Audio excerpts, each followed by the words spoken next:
La lucha por la verdad. Y dijo Moisés a Josué: escógenos varones y sal a pelear contra Amalec. Mañana yo estaré sobre la cumbre del collado y la vara de Dios en mi mano. Éxodo 17:9. Los hijos de Israel fueron sacados de Egipto con mano alzada y brazo fuerte. Fueron conducidos al vasto desierto ululante, donde habían muy escasas moradas permanentes de hombres.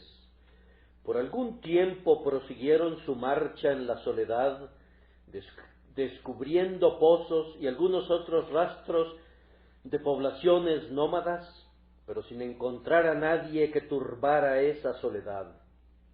Pero da la impresión que entonces, como ahora, habían tribus errantes que, como los beduinos árabes, vagaban por aquí y por allá a través de toda la región en la que se encontraban los hijos de Israel en aquel momento. Esa gente, excitada por la esperanza de un botín, cayó súbitamente sobre la retaguardia de los hijos de Israel, hiriendo muy cobardemente a las filas postreras de sus huestes, se apropió del botín y se batió velozmente en retirada.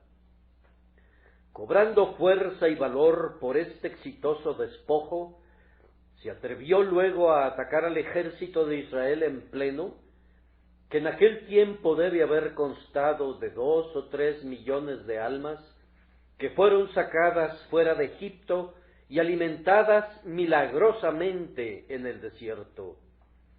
Esta vez Israel no fue sorprendido, pues Moisés había dicho a Josué: escógenos varones y sal a pelear contra Amalec.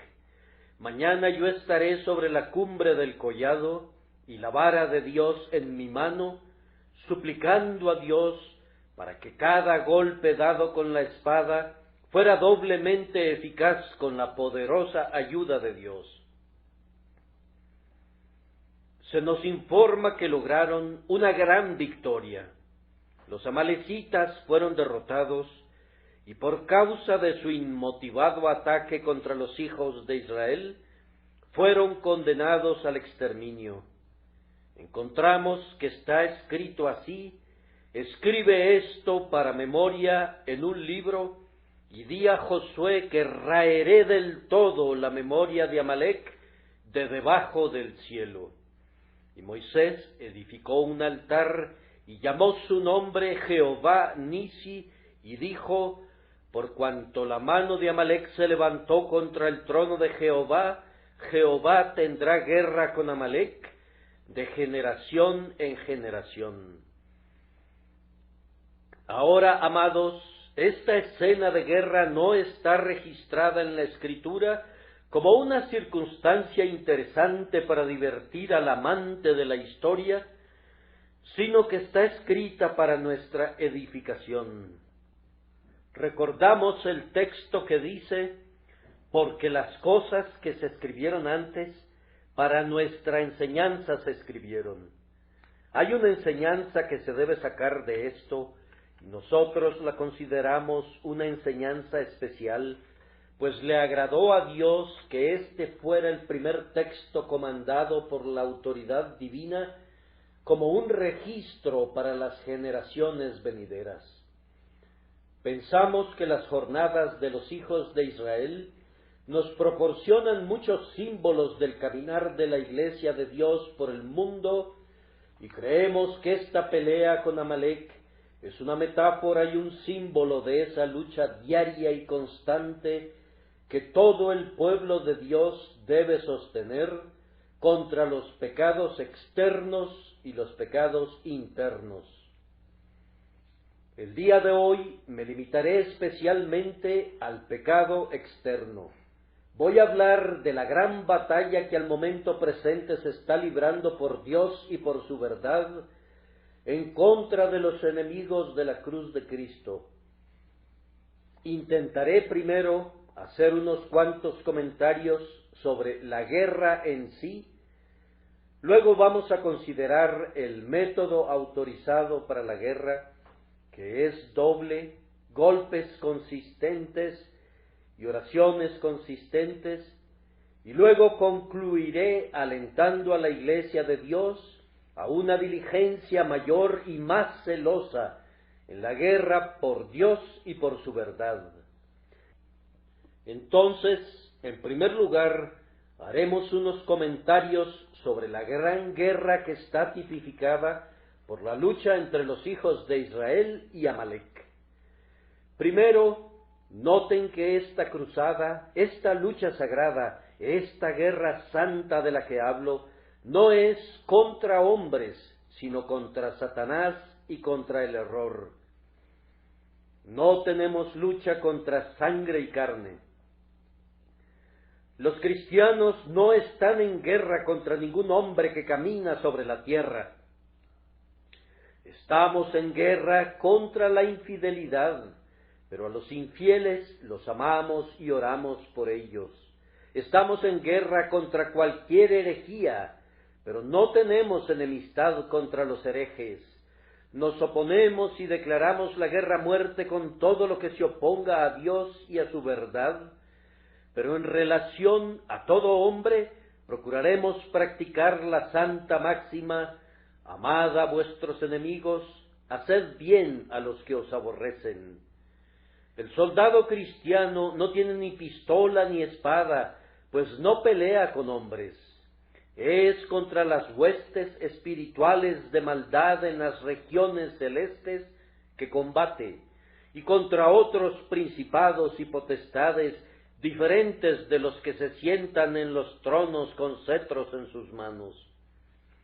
He observado, sin embargo, que algunos cristianos, y es un sentimiento al cual estamos inclinados todos, son muy propensos a convertir la guerra de Cristo en una lucha de carne y sangre, en vez de que sea una contienda contra el error y la maldad espirituales.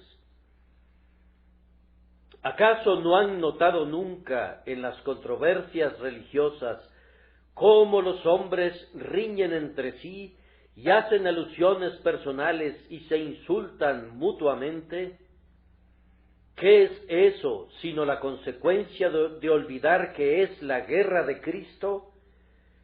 No estamos luchando contra los hombres, estamos peleando en favor de los hombres más bien que contra ellos. Estamos combatiendo por Dios y su verdad en contra del error y en contra del pecado, mas no en contra de los hombres. No toquen a las personas de los hombres, sino hieran su pecado con corazón decidido y brazo fuerte. Maten a los pequeños y a los grandes, que no sobrevivan nada que sea contra Dios y su verdad. Pero no tenemos guerra contra las personas de los pobres hombres equivocados. Odiamos a Roma de la misma manera que aborrecemos el infierno, pero oramos siempre por sus fervientes partidarios. Denunciamos con fiereza a la idolatría y a la infidelidad, pero los hombres que se degradan con cualquiera de ellas no son objeto de nuestra ira, sino de nuestra piedad. No peleamos contra hombres, sino contra las cosas que consideramos falsas delante de Dios. Debemos hacer siempre esa distinción, pues de lo contrario el conflicto con la Iglesia de Cristo será degradado a una simple batalla de fuerza bruta y de ropa ensangrentada, y así el mundo será otra vez Acéldama, un campo de sangre. Este error es el que ha atado a los mártires a la hoguera y ha arrojado a los confesores a la prisión, porque sus oponentes no podían distinguir entre el error imaginario y el hombre.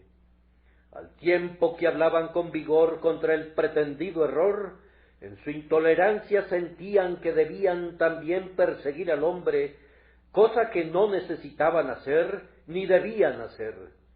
Nunca tendré miedo de expresar lo que pienso, utilizando todas las palabras más sencillas que pueda juntar, y no temo decir cosas duras contra el diablo, ni contra lo que el diablo enseña, pero soy amigo de todo habitante de este ancho mundo, y no tengo enemistad con nadie ni por un momento, como no podría tenerla con un bebé que acaba de ser traído a este mundo.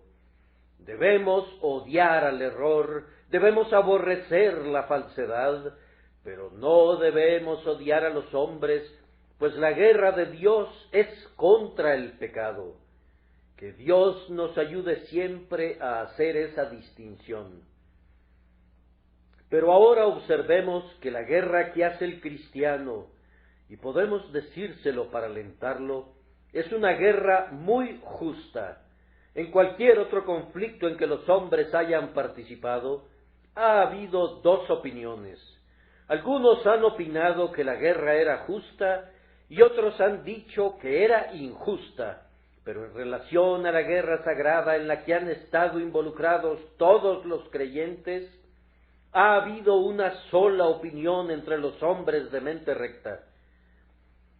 Cuando el antiguo sacerdote estimulaba a los cruzados a la guerra, les hacía gritar Deus vult, es la voluntad de Dios.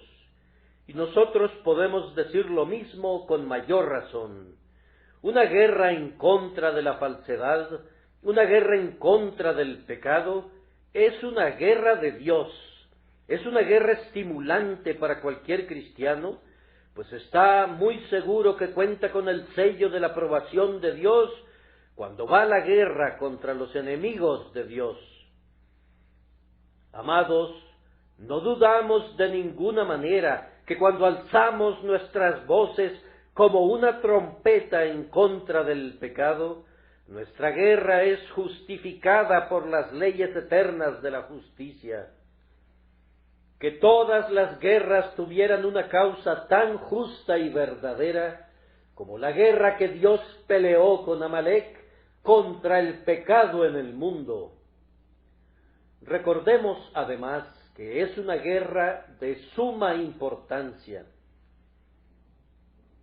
Se grita a veces en otras guerras, ingleses, luchen por lo que les pertenece y por sus hogares, por sus esposas y por sus hijos, combatan y repelan al enemigo.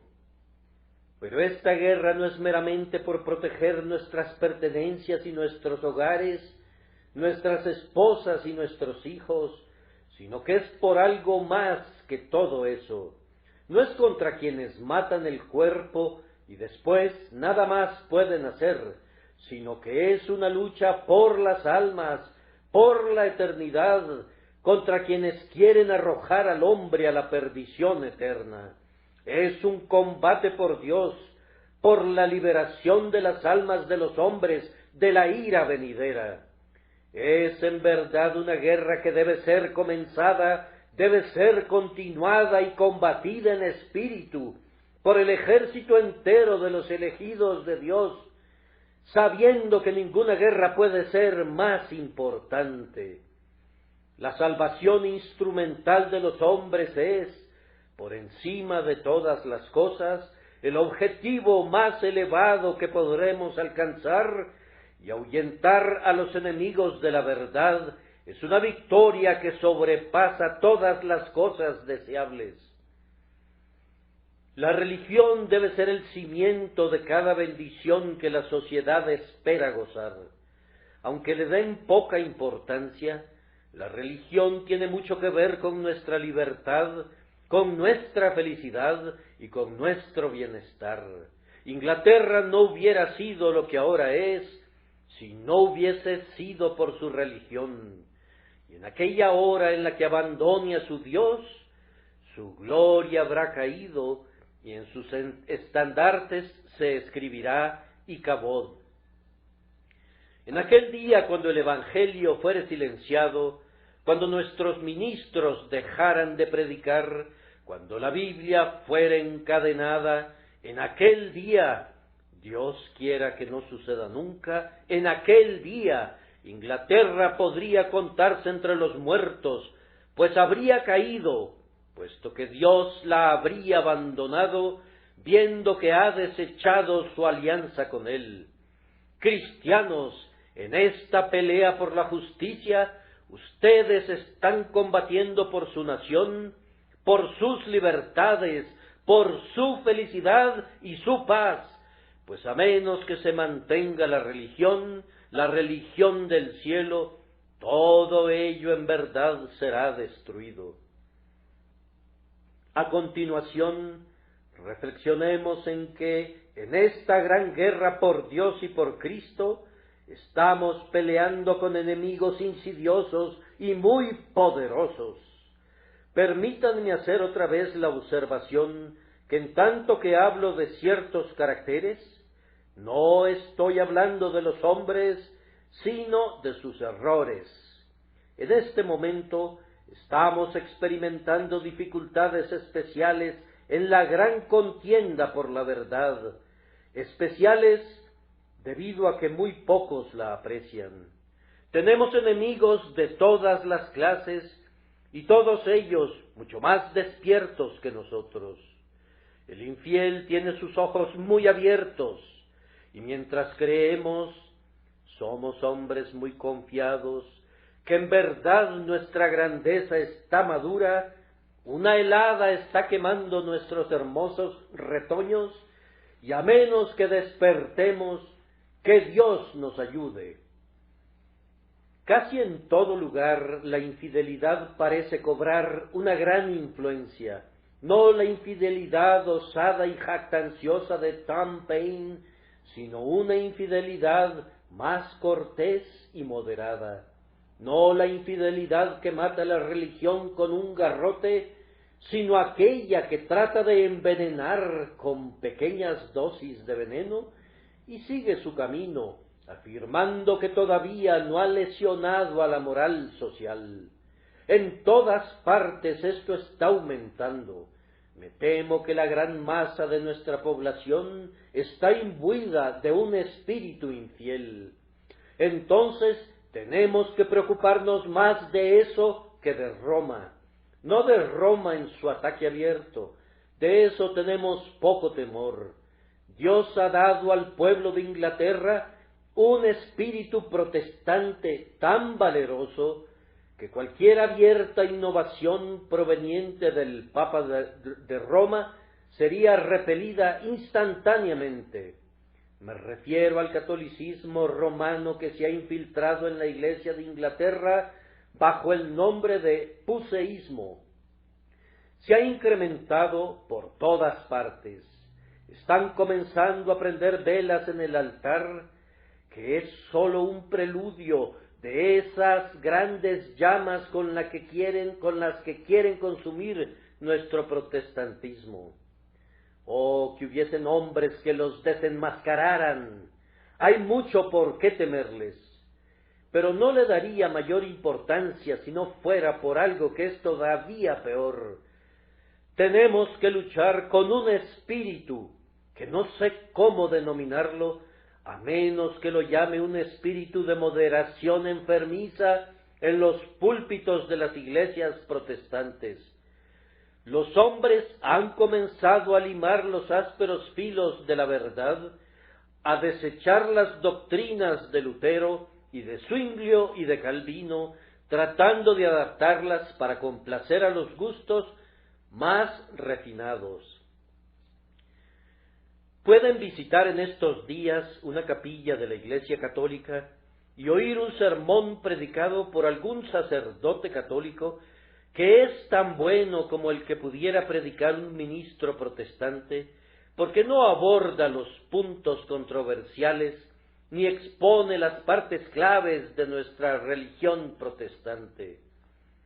Adviertan también cuánto desprecio hay en la gran mayoría de nuestros libros hacia la sana doctrina.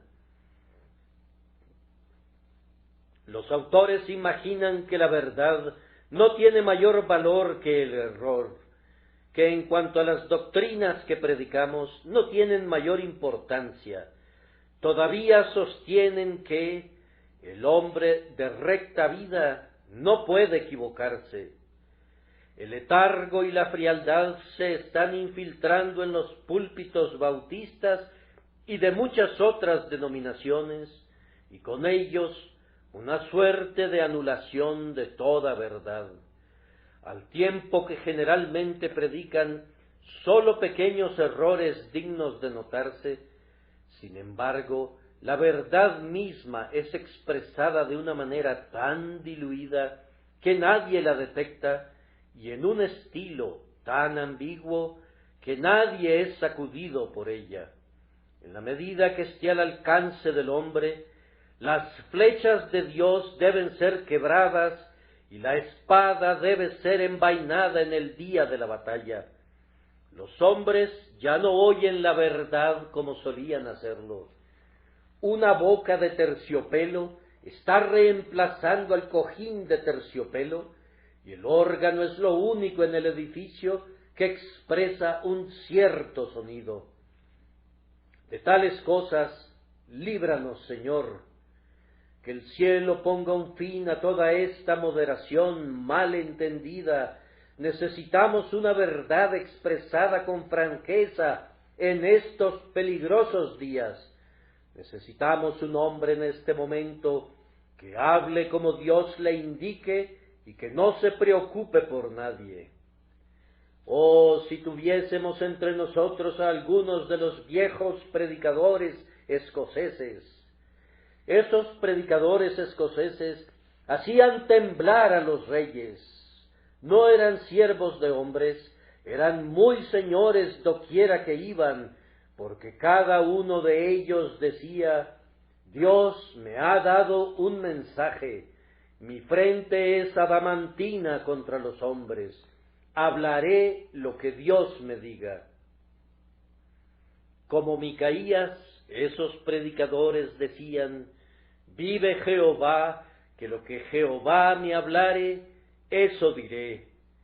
Héroes de la verdad, soldados de Cristo, despierten. En este momento tenemos enemigos.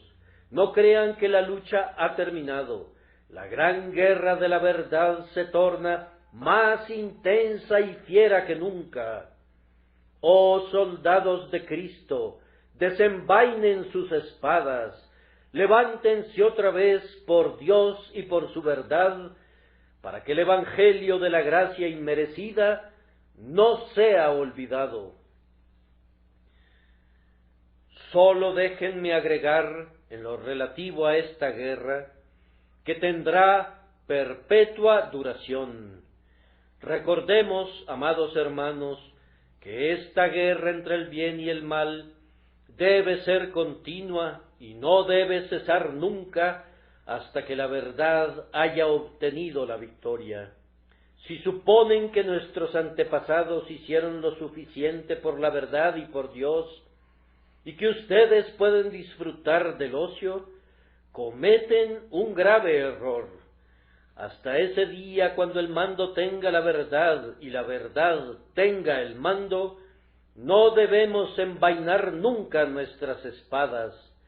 Hasta la feliz hora en que Cristo reine, cuando sea Señor de todas las tierras, cuando forjemos asadones de nuestras espadas, hoces de nuestras lanzas, y los hombres ya no aprendan más la guerra, hasta ese día el conflicto debe mantenerse. Que nadie piense que hemos alcanzado una posición en la que no tenemos necesidad de estar vigilantes. Así como la guerra ha sido terrible en el pasado, sigue siéndolo ahora, aunque de otra manera. Ahora no tenemos necesidad de resistir hasta la muerte en nuestra lucha con el pecado, pero tenemos necesidad de un poder de resistencia tan firme como el que poseyeron los mártires y confesores en los días del pasado. Hermanos, tenemos que despertar. El ejército debe estar presto. Los soldados del Señor deben despertar a una conciencia de su posición. Ahora tocamos la trompeta. Apresúrense a la batalla, soldados amodorrados. Arriba ¡Arriba! ¡Arriba! Sus estandartes deben ondear y sus espadas deben ser desenvainadas. Es un día de lucha, un día de guerra y de contienda. Sin embargo, no puedo concluir esta sección de mi sermón sin señalar que no es meramente el error en la religión lo que debemos combatir, sino el error en la práctica. Oh, amados, este mundo es un mundo perverso todavía, y Londres es todavía una ciudad abominable. Tenemos un hermoso lustre por doquier, un hermoso exterior, pero hay en sus partes ocultas. El pecado aún domina. Esta es la gran ciudad de las falsas apariencias, la lucida casa de la impostura, el hogar inmundo de la corrupción. Nuestras calles están bordeadas de bellas casas. Pero ¿qué encontramos en su interior? ¿Qué encontramos allí, en las entrañas de nuestra ciudad? Londres es un culpable colosal, es un pecador monstruoso, y por todos lados hay quienes viven en los más repugnantes vicios, y sin embargo prosiguen su carrera sin freno y sin reproche, pues es de mal gusto señalar a los hombres sus pecados, además de que son muy pocos los que tienen el espíritu de hablar claramente contra los pecados de los hombres.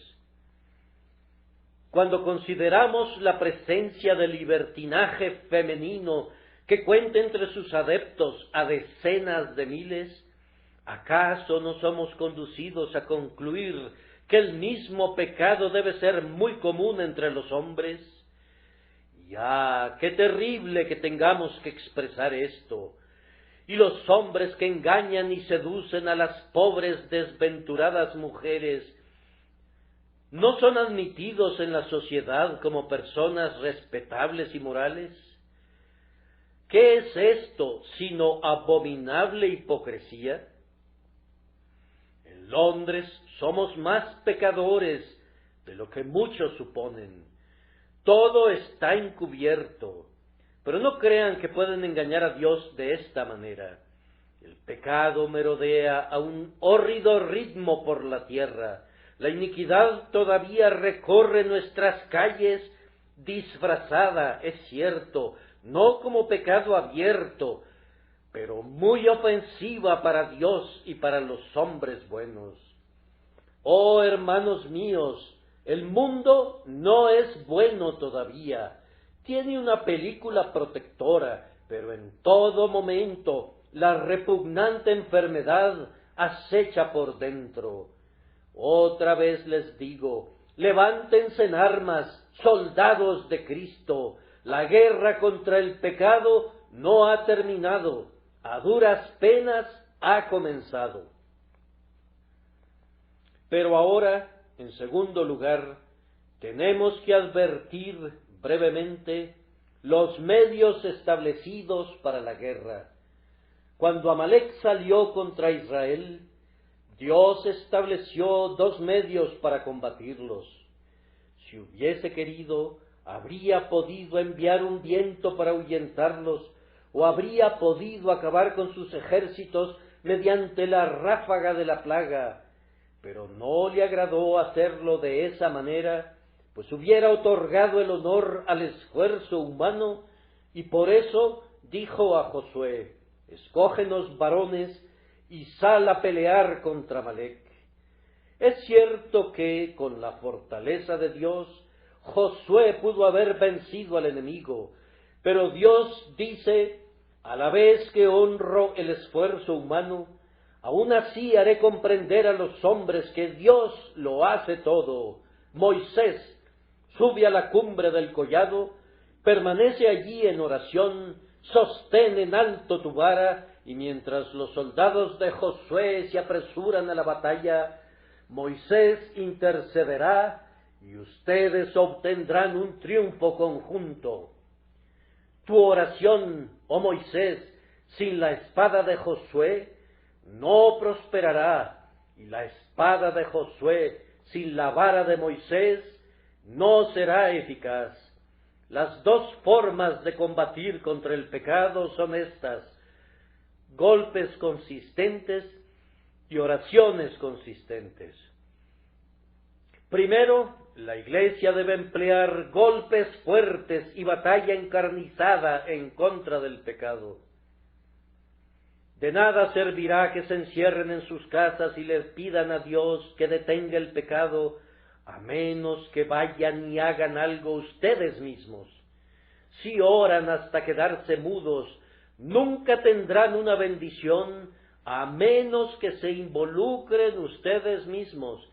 El agricultor ora por su cosecha. ¿Podría obtenerla si no ha arado y no ha sembrado luego su semilla? El guerrero ora por la victoria, pero si sus soldados se quedan tranquilos y permiten que les disparen, ¿obtendría algún triunfo? No, debe haber un activo ejercicio del poder otorgado por Dios, pues la oración sin ese ejercicio no aprovecharía en nada. Entonces, hermanos y hermanas, que cada uno de nosotros, en nuestras respectivas esferas, aseste duros golpes en contra del enemigo. Esta es una lucha en la que cada uno de los miembros del pueblo del Señor puede hacer algo. Los que cojean apoyados en muletas pueden usarlas como armas de guerra, así como los hombres fuertes pueden blandir sus espadas. Cada uno de nosotros tiene una tarea que le ha sido asignada si somos de los elegidos de Dios. Procuremos cumplirla. Tú distribuyes folletos. Prosigue con tu tarea, hazla con entrega. Tú eres un maestro de la escuela dominical. Prosigue, no te detengas en esa bendita obra. Hazla como para Dios y no como para el hombre. Tú eres un predicador. Predica conforme a la habilidad que Dios te da y ten siempre presente que Él no requiere más de un hombre de lo que Él mismo le ha dado. Por tanto, no te desanimes si tienes poco éxito. Prosigue con tu trabajo. ¿Eres como Zabulón, alguien que puede manejar la pluma? Manéjala con sabiduría, y con ella podrás herir los lomos de los reyes. Y si no puedes hacer gran cosa, al menos pásales las municiones a los otros, y puede ser de ayuda en sus obras de fe y en sus labores de amor. Hagamos todos algo por Cristo. No podría creer que haya un cristiano en el mundo que no pueda hacer algo. No hay ninguna araña que se cuelgue de las paredes del palacio del rey que no tenga una función. No hay ninguna ortiga que crezca en un rincón del cementerio que no tenga su propósito. No hay ningún insecto que bata sus alas en la brisa que no cumpla con algún decreto divino. Y yo no podría aceptar que Dios haya creado a algún hombre, especialmente a algún hombre cristiano, para que fuera un vacío, para que no fuera nada. Él te hizo con un propósito. Descubre cuál es ese propósito. Encuentra tu nicho y llénalo. Aunque sea muy pequeño, aunque sea cortar tu leña o sacar tu agua, haz algo en esta gran batalla por Dios y por la verdad. Josué debe salir y escoger varones. Me parece verlo. Da la impresión que era un hombre de guerra desde su juventud. Pero ¿entre qué mezcolanza tenía que elegir? Vamos, ellos eran un conjunto de esclavos. No habían visto una espada nunca en sus vidas, excepto en las manos de los egipcios. Eran unas criaturas pobres y miserables.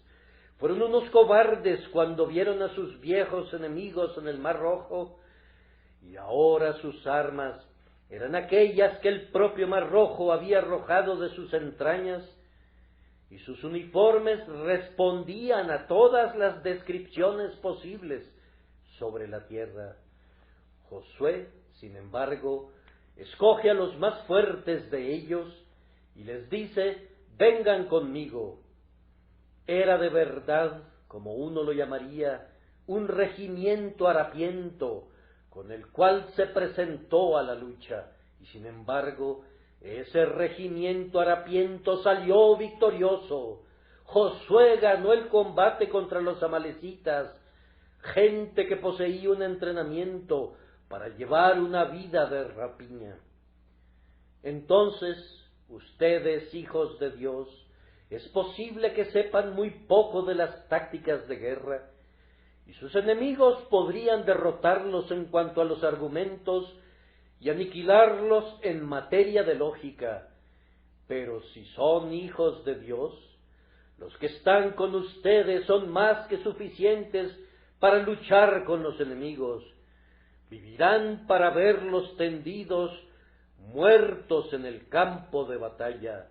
Solo pelea con fe en Dios y saldrás victorioso. Pero esto no es todo. Josué podría haber peleado, pero pudo haber sido derrotado si no hubiese sido por Moisés en la cumbre del collado. Ambos eran necesarios. ¿No ves la batalla? No es de grandes proporciones, pero aún así es digna de toda tu atención. Allá están los amalecitas lanzándose a la guerra con gritos discordantes. Mira, Israel los está repeliendo y Amalec huye. Pero, ¿qué es lo que veo? Ahora Israel retrocede y huye.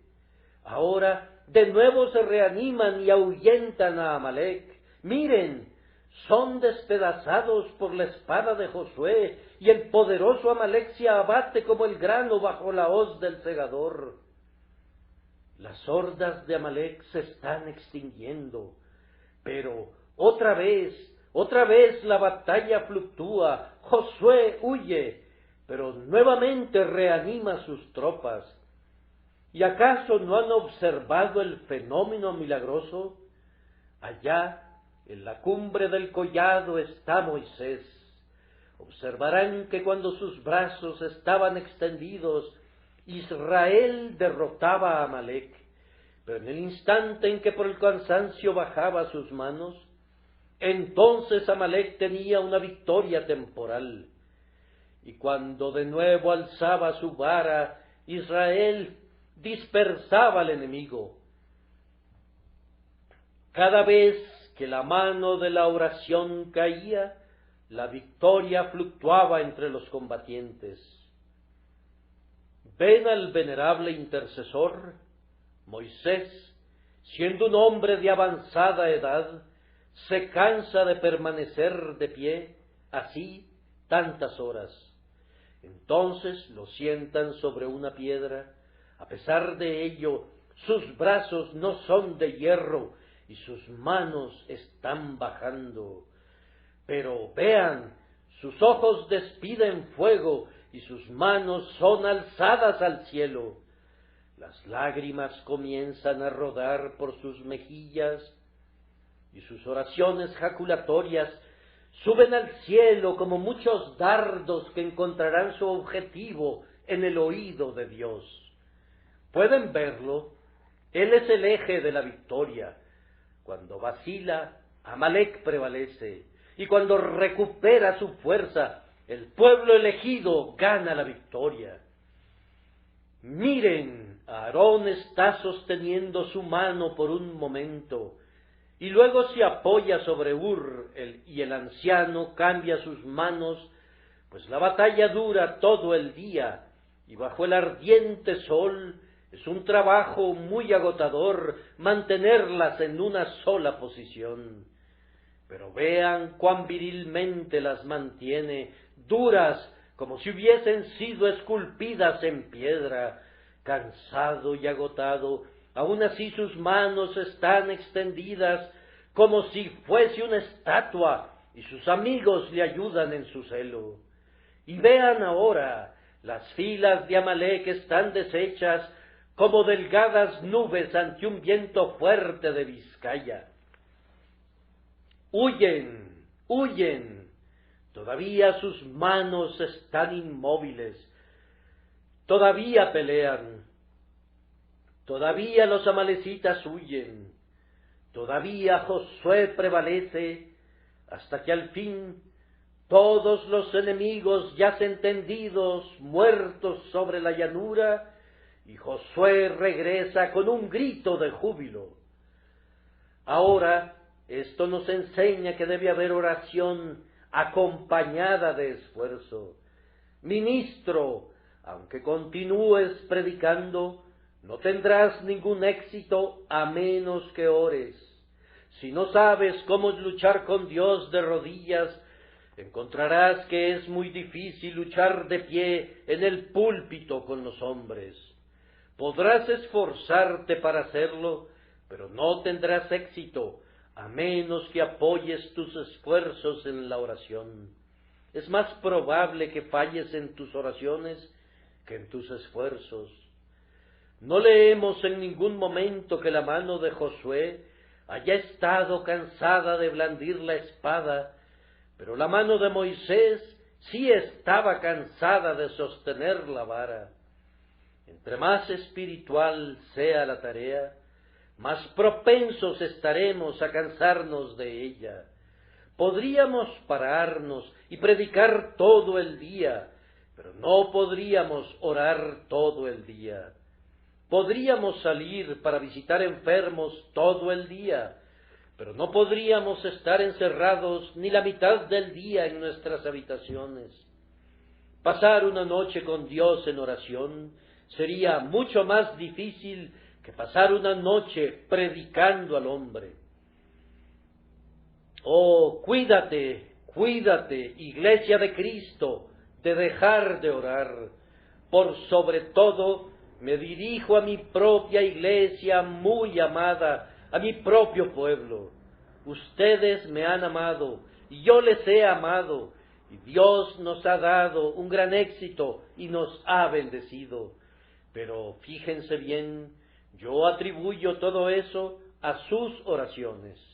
Ustedes se han congregado en multitudes perfectamente incomparables para orar por mí cada lunes por la noche, y yo sé que soy mencionado en sus altares familiares como alguien que es muy amado en sus corazones, pero tengo miedo que sus oraciones cesen.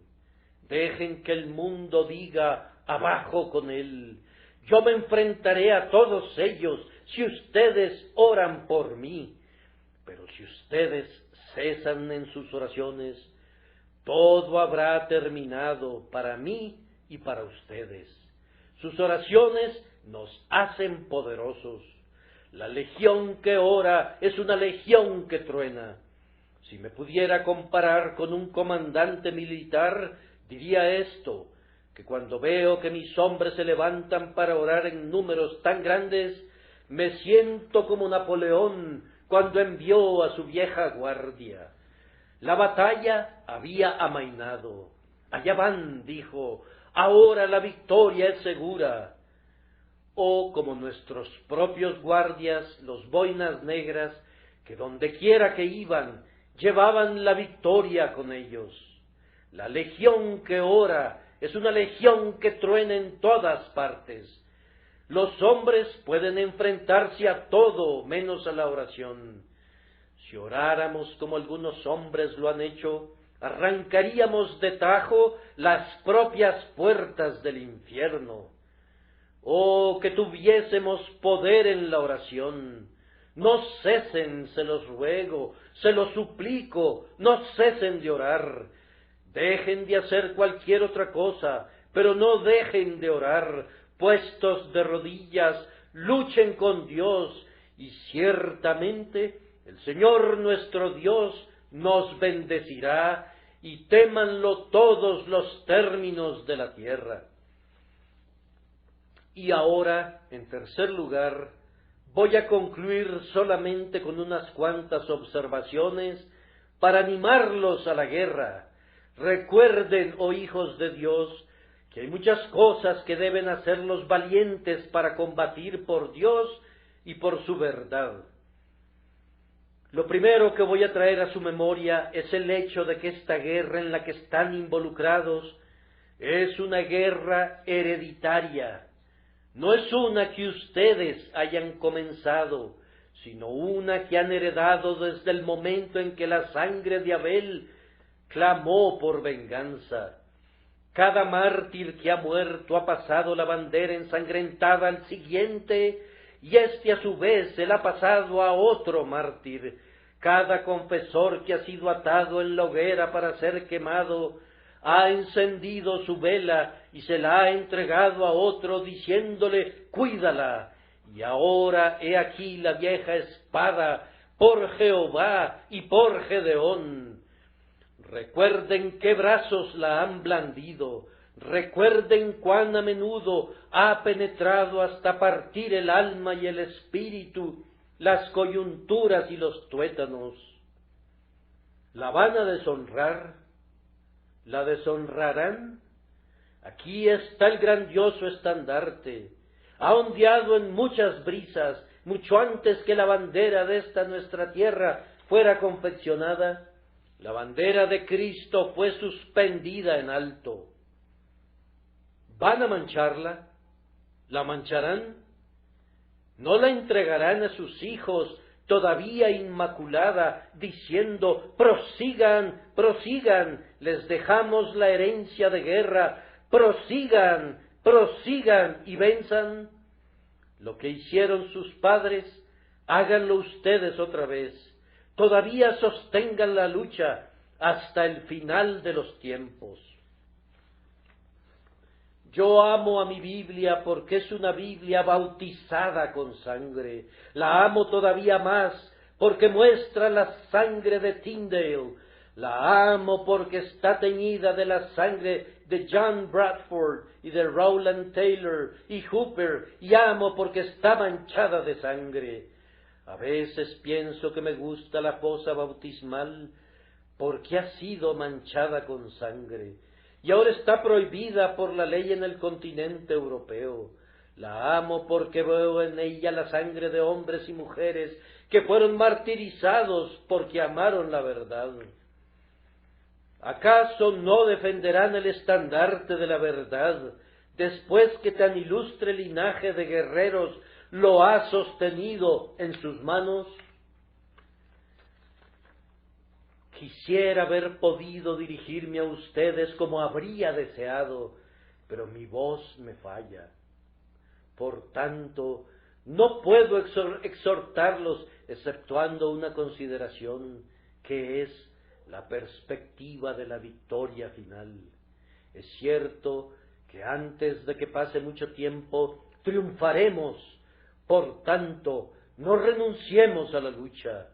Me ha dado mucha satisfacción oír que últimamente ha habido un avivamiento en las filas de la Iglesia de Cristo. Por aquí y por allá oigo que se están levantando grandes evangelistas. Algunos me han preguntado, cuando se han mencionado sus nombres: ¿qué puedes comentar? Mi respuesta es: ojalá todo el pueblo de Jehová fuese profeta. Oh, que Dios envíe miles y miles de hombres que reúnan multitudes para oír su palabra. Yo quisiera que llegue el día en que cada iglesia y cada capilla de Inglaterra estuviesen tan llenas de almas como esta, y que fueran tan grandes como esta.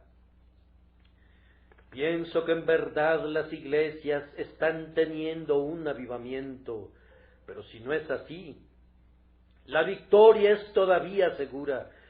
Dios conseguirá la victoria, Jehová triunfará. Satanás podrá soñar que él triunfará, pero no lo hará. Por tanto, hombres y hermanos, marchemos a la victoria, Que la corona que está delante de nosotros les anime para el combate hasta obtener la victoria, y adelante, adelante, adelante, pues Dios es por ustedes. Recuerden al grandioso intercesor. Cristo está en la cumbre del collado, y mientras ustedes se encuentran en el valle, Él intercede y prevalecerá. Continúen y obtengan la victoria en el nombre de Cristo. No puedo extenderme más, pero debo concluir repitiendo las palabras con las que siempre me gusta terminar mis sermones. El que creyere en el Señor Jesús y fuere bautizado, será salvo, mas el que no creyere, será condenado. Oh, que crean en Cristo. Oh, que Dios les dé fe para que pongan su confianza en Él. Este es el único camino de salvación. Cree en el Señor Jesucristo y serás salvo.